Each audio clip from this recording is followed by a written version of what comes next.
Millions of people are on the brink of a major humanitarian catastrophe in the country's eastern provinces of Ituri and North Kivu. This was the warning from the latest briefing by the UN spokesperson Stefan Dujarric. Ongoing violence and insecurity in the two regions have hampered the delivery of aid there. CGTN's Jen Keo reports. Persistent fighting between the M23 rebels and the Congolese army has displaced more than 222,000 people in the eastern provinces of Ituri and North Kivu. And this number is just in January and February alone this year.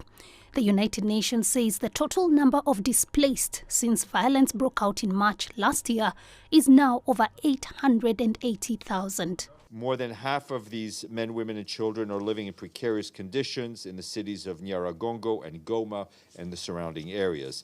In Ituri province, there are 6.1 million internally displaced people in the country. 65% of them are in Ituri and North Kivu. The UN says the violence is now spreading to other parts of the country that were previously calm. This includes the western provinces of Mai-Ndombe and Kwilu, which have been plagued by intercommunal violence since June of last year. As a result of the violence, food insecurity is on the rise in a country that is already home to more than 26.4 million people who struggle to access enough food every day.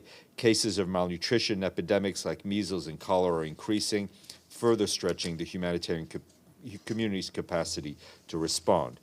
Due to the violence in eastern DRC, food insecurity is also on the rise in Ituri and North Kivu. We, alongside of our partners, are doing the best to mobilize, put in the increased needs, but the increasing needs are exceeding our response capacities, and there's an urgent need for all humanitarian organizations to scale up in areas where the needs are more critical, particularly in the east. The $2.25 billion appeal for the Democratic Republic of the Congo is only 10% funded. We urgently need cash. Despite the M23 rebels withdrawing from several areas, clashes continue. The armed group is seeking to pressure the government to honor a peace agreement signed in 2013, allowing the reintegration of M23 fighters into the National Army, among other issues.